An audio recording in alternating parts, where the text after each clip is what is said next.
दोस्तों, इजराइल और हमास की खबरों के बीच एक और बड़ी खबर हमारे देश से आ रही है और इस खबर के आने के बाद एकदम से हड़कंप सा मच गया, चीख पुकार मच गई।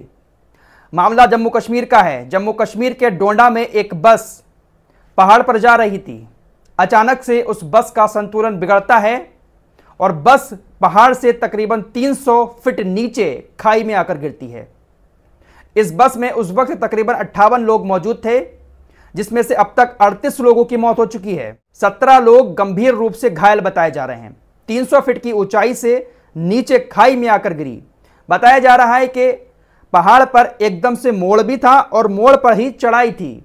तो जैसे ही बस मुड़ रही थी, ऊपर चढ़ाई पर चढ़ी, एकदम से बैलेंस बिगड़ा और रोड से नीचे खाई में आकर गिरी। 300 फीट नीचे खाई में गिरी, 38 लोगों की मौत हो गई।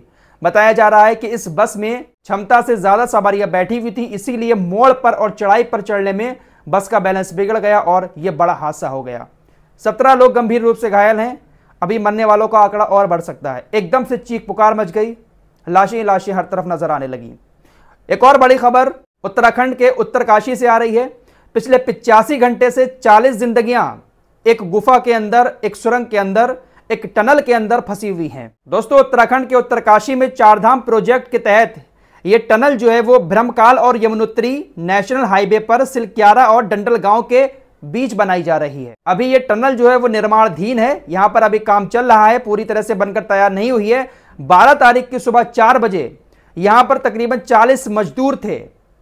अचानक से टनल के आगे का हिस्सा नीचे गिर जाता है। भारी भरकम टनल का हिस्सा जब गिरा तो आगे का उसका मुंह जो है वो पूरी तरह से बंद हो गया। अब पहाड़ों पर यह बनाई जा रही है, तो उसके चलते हुए पहाड़ भी बहुत सारे खिसक गए। फिलहाल वो 40 मजदूर जो हैं वो उस टनल के अंदर बुरी तरह से फंस गए हैं।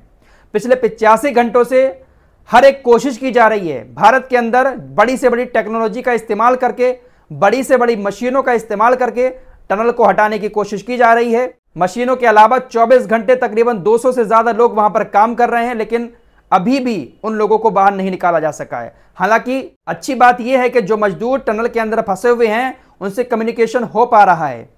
पानी की कुछ पाइपलाइंस वगैरह पड़ी थी, उसके जरिए ऑक्सीजन वहां तक पहुंचाई जा रही है और उसी पाइप के जरिए उनके पास तक खाना भी पहुंचाया जा रहा है।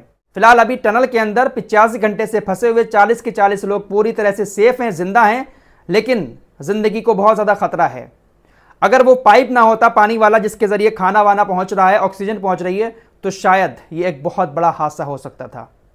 40 लोगों की जान भी जा सकती थी।